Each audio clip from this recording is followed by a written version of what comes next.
कि पूरी कहानी जानने के बाद आप अपनी भावनाओं पर काबू नहीं रख सकेंगे। इस कहानी से दर्द आपको भी होगा। यह कहानी है सानिया शेख नाम की एक लड़की की। 2021 की इस घटना ने मुंबई को हिलाकर रख दिया था। इस घटना को इतनी क्रूरता और परफेक्ट प्लानिंग के साथ अंजाम दिया गया था कि पुलिस को भी इस केस को सॉल्व करने में 14 महीने लग गए थे। तो आखिर इस केस की पूरी कहानी क्या है, सानिया शेख के साथ क्या कुछ हुआ था और पुलिस ने इस केस को कैसे सॉल्व किया, चलिए जानते हैं सब कुछ सिलसिलेवार तरीके से इस वीडियो में। सबसे चौंकाने वाली बात इस घटना के पीछे का मोटिव था। वो कैसे, जानने के लिए वीडियो में अंत तक बने रहें। दोस्तों, इस कहानी की शुरुआत होती है 26 जुलाई 2021 से। 26 जुलाई को जब कुछ लोग मुंबई के वसई के भुईगांव बीच से गुजर रहे थे, तब उनकी नजर एक बड़े से सूटकेस पर पड़ती है। तत्काल ही सूटकेस की जानकारी वसई पुलिस स्टेशन में दी जाती है। तुरंत मौके पर पहुंचकर पुलिस सूटकेस को बरामद करती है। सूटकेस के अंदर से पुलिस वालों को एक महिला की हेडलेस बॉडी मिलती है। डेड बॉडी काफी हद तक डिकम्पोस्ट भी हो चुकी थी।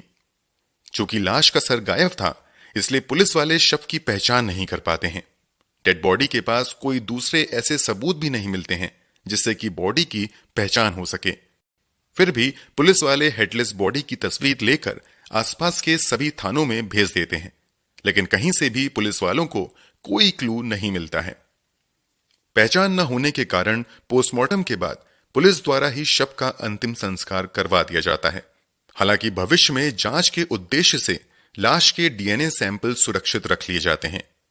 वसई पुलिस कहीं से भी इस मामले में ढील बरतने के लिए तैयार नहीं थी, इसलिए तत्काल ही इस केस की जांच के लिए 4 अलग अलग टीमें बनाई जाती हैं। मुंबई के अलग अलग इलाकों में लगभग 200 बड़े बड़े पोस्टर लगाए जाते हैं, जिसमें सूटकेस से मिली लड़की से जुड़ी सारी जानकारियां पब्लिश की जाती हैं, ताकि किसी भी तरीके से इसकी पहचान हो सके और फिर इस लड़की के कातिल तक पहुंचा जा सके। मगर कहीं से कोई कामयाबी नहीं मिलती है। इस कोशिश में साल भर से ज्यादा का समय बीत जाता है और पुलिस वालों के हाथ खाली रहते हैं। लेकिन कहते हैं ना कि अगर आप ईमानदारी से कोई कोशिश करते हैं तो कामयाबी एक दिन जरूर मिल ही जाएगी। ऐसा ही कुछ वसई पुलिस के साथ भी होता है। सूटकेस मिले 13 महीने से अधिक का समय हो चुका था। 29 अगस्त 2022 को मुंबई के मुंब्रा पुलिस स्टेशन में कर्नाटक के बेलगांव से जावेद अली नाम के एक व्यक्ति आते हैं और वो थाने में शिकायत करते हैं कि उनकी भतीजी सानिया शेख पिछले लगभग 1 साल से गायब है। जावेद अली के बयान के मुताबिक सानिया के जन्म के 3 साल के भीतर ही उसके माता पिता का देहांत हो गया था। ये बहुत कम उम्र में अनाथ हो गई थी, इसलिए सानिया को उसके चाचा जावेद अली ने ही अपनी बेटी की तरह पाला था। और फिर उसकी शादी बड़े ही धूमधाम से 2017 में नाला सुपारा इलाके के रश्मि रीजेंसी अपार्टमेंट में रहने वाले आसिफ शेख नाम के एक व्यक्ति से की थी। जावेद अली के मुताबिक शादी के बाद दोनों पति पत्नी पूरे परिवार के साथ 2 BHK अपार्टमेंट में एक साथ रहते थे। इस परिवार में सानिया और आसिफ के अलावा आसिफ के माता पिता और एक भाई भी रहते थे। पुलिस वालों को सानिया के अंकल जानकारी देते हैं कि उन्होंने आखिरी बार सानिया से 8 जुलाई 2021 को बात की थी। उस दिन सानिया की दादी का देहांत हुआ था। जावेद अली के मुताबिक उसके बाद उन्होंने कई बार सानिया से बात करने की कोशिश की, मगर आसिफ ने कभी भी सानिया से बात नहीं कराई। एक समय बाद आसिफ ने फोन उठाना भी बंद कर दिया। जावेद अली जानकारी देते हैं कि ये लोग आसिफ की मां के मोबाइल पर भी कॉल करके बेटी से बात करने का प्रयास करते हैं, मगर वो सफल नहीं हो पाते हैं। सानिया मूल रूप से कर्नाटक के बेलगांव की रहने वाली थी। 2021 में कोरोना के प्रकोप की वजह से देश भर में जबरदस्त लॉकडाउन चल रहा था, इसलिए जब सानिया से बात नहीं होती है तो सानिया के परिवार वाले चिंतित होते हैं और वो मुंबई आकर सानिया से मिलने का प्लान बनाते हैं। मगर लॉकडाउन की वजह से वो कर्नाटक से मुंबई तक नहीं आ पाते हैं और इस तरह लगभग 1 साल से अधिक का समय बीत जाता है। 1 साल बाद जब सानिया के रिश्तेदार 2022 में मुंबई आकर आसिफ के नाला सुपारा वाले घर पर जाते हैं तो उन्हें जानकारी मिलती है कि आसिफ के परिवार वालों ने अपना वो घर 2021 के अक्टूबर महीने में किसी और को बेच दिया था और वो लोग वहां से कहीं और शिफ्ट हो गए हैं। कुछ पड़ोसी से सानिया के रिश्तेदार को जानकारी मिलती है कि घर बेचने के बाद आसिफ के परिवार वालों ने उन्हें बताया था कि वो लोग अब किसी दूसरे अपार्टमेंट में रहने जा रहे हैं। इस जानकारी के आधार पर जब सानिया के रिश्तेदार उस दूसरे पते पर जाते हैं तो जानकारी मिलती है कि वहां भी कोई नहीं रह रहा है। फिर ये लोग आसिफ से कांटेक्ट करने की कोशिश करते हैं, मगर आसिफ उनसे बात नहीं करता है। फिर किसी तरह सानिया के अंकल आसिफ की मां से कांटेक्ट करने में कामयाब हो जाते हैं और इतना पता लगा लेते हैं कि ये लोग मुंब्रा के किसी अपार्टमेंट में रह रहे हैं। जानकारी के आधार पर ये लोग जब मुंब्रा वाले एड्रेस पर जाते हैं तो वहां उन्हें आसिफ के माता पिता घर में आने से रोक देते हैं। यहां उन्हें सानिया और आसिफ की 3 साल की बेटी अमायरा जरूर दिखाई देती है, मगर सानिया कहीं नजर नहीं आती हैं। सानिया के बारे में पूछने पर आसिफ और उसका परिवार बताता है कि सानिया लगभग 1 साल पहले ही अपने किसी बॉयफ्रेंड के साथ भाग गई थी। सबूत के तौर पर आसिफ सानिया के रिश्तेदारों को एक हाथों से लिखी चिट्ठी दिखाता है। आसिफ कहता है कि ये चिट्ठी सानिया ने लिखी है, जिसमें उसने साफ साफ लिखा है कि वो अपने बॉयफ्रेंड के साथ अपनी मर्जी से घर छोड़कर भाग रही है। आसिफ की बातों पर सानिया के रिश्तेदारों को जरा भी यकीन नहीं होता है। इसी के बाद ये मुंब्रा पुलिस स्टेशन में सानिया की मिसिंग रिपोर्ट दर्ज करवाने आ जाते हैं। चूंकि लड़की गायब होने से पहले तक नाला सोपारा इलाके में रहती थी, इसलिए मुंब्रा पुलिस सानिया के अंकल को सलाह देते हैं कि वो नाला सोपारा इलाके के ही पुलिस स्टेशन में जाकर लड़की की मिसिंग रिपोर्ट दर्ज करवाएं। वो ऐसा ही करते हैं।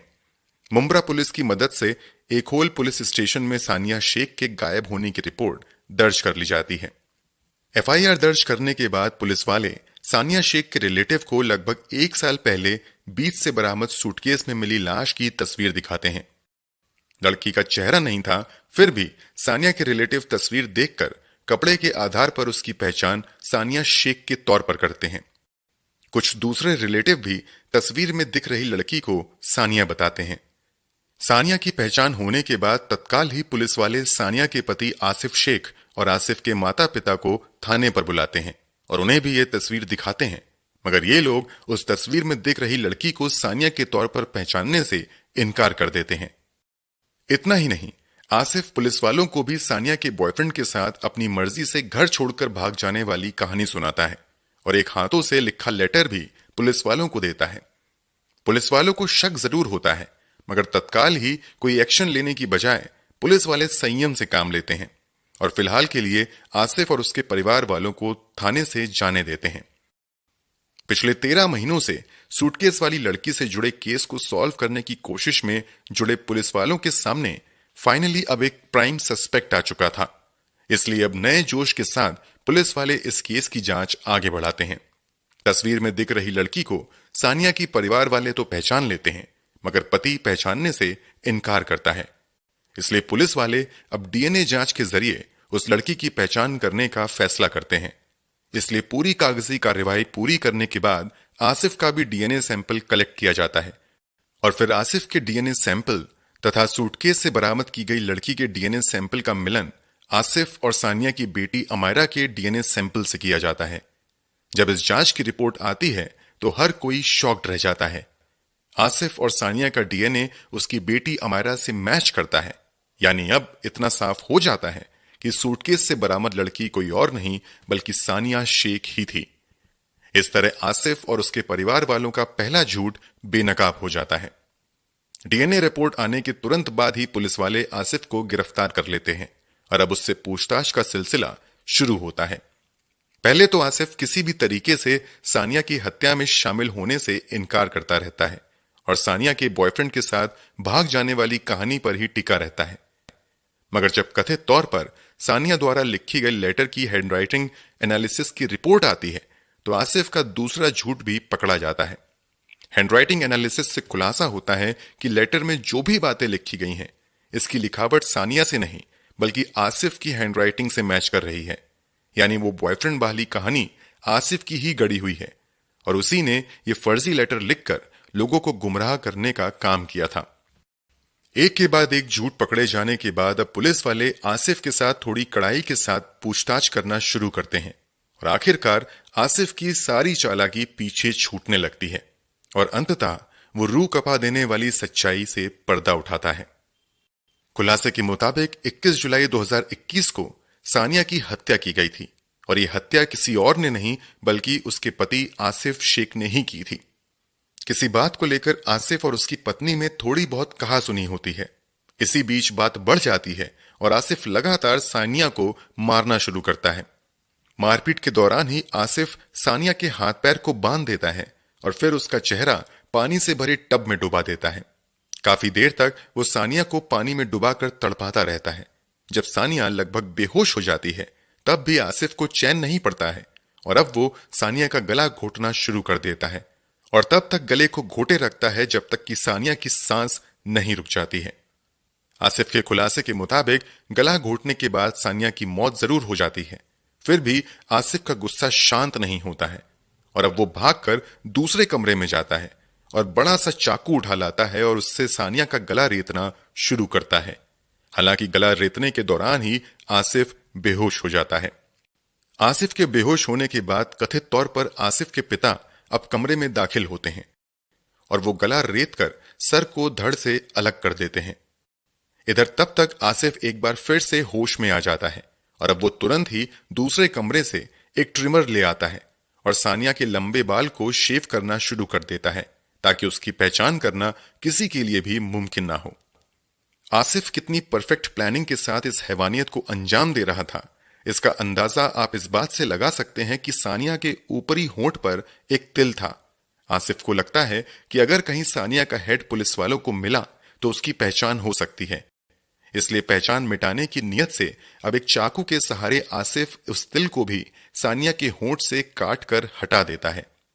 अब तक सानिया की हत्या हो चुकी थी और अब बारी थी सानिया की लाश को ठिकाने लगाने की। सबसे पहले आसिफ सानिया के सर को एक बेडशीट में लपेटता है और एक बड़े से पॉलिथीन बैग में रख लेता है। फिर ये अपने भाई यासीन के साथ उस सर को लेकर घर से बाहर निकल जाता है। यासीन बाइक चलाता है और आसिफ अपनी पत्नी के सर को लेकर बाइक के पीछे बैठता है। फिर ये दोनों बाइक चलाते हुए मुंबई अहमदाबाद हाईवे पर आ जाते हैं और एक सुनसान इलाके में आकर झाड़ियों के बीच सर को फेंक कर वापस अपने फ्लैट पर आ जाते हैं। अब बारी थी पूरे शरीर को ठिकाने लगाने की। शरीर को बाइक पर ले जाना पॉसिबल नहीं था, इसलिए अब आसिफ मदद लेता है अपने जीजा यूसुफ की। यूसुफ पेशे से एक कैब ड्राइवर था जो मुंब्रा में रहता था। आसिफ यूसुफ को कॉल करता है और तुरंत कार लेकर आने के लिए कहता है। इधर आसिफ अपने भाई और पिता के साथ मिलकर अपनी पत्नी सानिया के शरीर को एक बड़े से ट्रॉली बैग में बंद कर देता है। फिर थोड़ी देर बाद जब यूसुफ कार लेकर आता है तो ये लोग बैग को लेकर कार में बैठ जाते हैं और इसे भुईगांव बीच पर लाकर फेंक देते हैं। 5 दिन तक बैग यूं ही पड़ा रहता है। फिर जब परिंदे और जानवर इस पर मंडराने लगते हैं तब लोगों की नजर इस पर पड़ती है और फिर पुलिस को जानकारी दी जाती है। आसिफ द्वारा किए गए खुलासे के मुताबिक वो ट्रॉली बैग को सुनसान इलाके में फेंक कर आने के बाद वापस घर आता है और घर के अंदर अच्छे से खून की सफाई करता है। अपने खून से सने कपड़ों को भी बड़े आराम से गायब कर देता है। 21 जुलाई 2021 को भारत में बकरीद का त्योहार भी मनाया जा रहा था। इस रूह कपा देने वाली हत्या को अंजाम देने के बाद बड़े आराम से आसिफ अपने परिवार वालों के साथ बकरीद का त्योहार भी मनाता है और दूसरे रिलेटिव्स के यहां भी घूमने जाता है। ये लोग इतने कूल बने रहते हैं जैसे कुछ हुआ ही ना हो। आपके जहन में एक सवाल आ रहा होगा कि इस घटना के समय आसिफ और सानिया की बेटी कहां थी। तो खुलासे के मुताबिक चूंकि ये एक प्री प्लान्ड केस था, इसलिए पहले ही आसिफ ने अपनी बेटी को त्योहार मनाने के नाम पर यूसुफ की पत्नी के यहां यानी आसिफ ने अपनी बेटी को अपनी बहन के यहां भेज दिया था। इस डिटेल कबूलनामे से पहले आसिफ ने हत्या की बात जरूर कबूल की थी, मगर तब उसने कहा था कि उसने सानिया की हत्या से लेकर उसके बॉडी को ठिकाने लगाने तक सब कुछ अकेले किया था। आसिफ ने ऐसा अपने परिवार वालों को बचाने की नीयत से कहा था, मगर पुलिस वाले आसिफ की चालाकी पकड़ लेते हैं और फिर कड़ाई से हुए पूछताछ में परिवार के दूसरे सदस्यों का रोल भी इस केस में सामने आ जाता है। पुलिस को हत्यारा तो मिल चुका था, लेकिन हत्या का मोटिव अब तक नहीं मिला था। इसलिए पुलिस वाले आसिफ से इस हत्या के पीछे की वजह जानने की कोशिश करते हैं। तो आसिफ एक बेहद ही हैरान कर देने वाली कहानी सुनाता है। दरअसल आसिफ की एक बहन भी थी जिसकी शादी कई साल पहले यूसुफ से हुई थी। शादी के कई साल बाद भी यूसुफ के घर कोई बच्चा जन्म नहीं लेता है। दूसरी तरफ शादी के 2 साल बाद ही आसिफ और सानिया के घर एक बिटिया का जन्म होता है। बेटी के जन्म के बाद तो परिवार में उत्सव मनाया जाता है, मगर एक समय बाद आसिफ समेत आसिफ के माता पिता सानिया पर दबाव बनाने लगते हैं कि वो अपनी इस नन्ही बच्ची को अपनी ननद यानी आसिफ की बहन को दे दे। सानिया किसी भी हाल में अपनी बच्ची को अपनी ननद को देने से मना कर देती है। यहीं से लड़ाई झगड़े की शुरुआत होती है। एक तरफ ससुराल वाले सानिया पर अपनी बच्ची को किसी और को देने का दबाव बनाने लगते हैं, तो दूसरी तरफ आसिफ भी अपनी पत्नी को सताना शुरू कर देता है। एक बार तो बात इतनी ज्यादा बढ़ जाती है कि सानिया अपने ससुराल वालों के खिलाफ मामला दर्ज करवाने के लिए स्थानीय पुलिस स्टेशन में भी चली जाती है, मगर फिर किसी तरह दोनों ही पक्ष के परिवार वाले मामले को शांत करवाते हैं और तब समझबूझकर मामला शांत करवा दिया जाता है। कुछ समय तक शांति रहती है, मगर फिर से सानिया के साथ वही दुर्व्यवहार का दौर शुरू हो जाता है और अंततः इस दुर्व्यवहार का अंत सानिया की दुखद मौत से होता है। पुलिस जांच के दौरान सानिया के रिश्तेदार एक और दावा करते हैं कि आसिफ और उसका परिवार अक्सर सानिया को पैसों के लिए भी प्रताड़ित किया करता था। दरअसल सानिया के माता पिता सानिया के बचपन में ही गुजर गए थे, मगर उन्होंने अपनी इकलौती बच्ची के लिए 2 बड़े घर और आम का बड़ा सा बगीचा भी छोड़ा था। सानिया के माता पिता के नाम अच्छी खासी जमीन थी जो कि कर्नाटक में थी, जिसकी इकलौती वारिस सानिया ही थी। शादी के बाद जब आसिफ के परिवार वालों को सानिया के पास मौजूद प्रॉपर्टी की जानकारी होती है, तो ये लोग सानिया पर दबाव बनाने लगते हैं कि कर्नाटक के बेलगांव जाकर वो सारी प्रॉपर्टी बेचकर पैसे लाकर उन्हें दे, मगर सानिया ऐसा करने के लिए रेडी नहीं होती है। इस कारण भी सानिया को ससुराल में परेशानियों का सामना करना पड़ता है। इस पूरे खुलासे के बाद आसिफ के माता पिता, भाई और जीजा को भी गिरफ्तार कर लिया जाता है। सभी को जेल भेज दिया जाता है। वैसे तो सभी गुनहगारों की सजा पर अंतिम फैसला अदालत करेगी, मगर आपके अनुसार इस हैवानियत के लिए आसिफ समेत सभी दोषियों को क्या सजा मिलनी चाहिए? कमेंट बॉक्स में जरूर बताएं।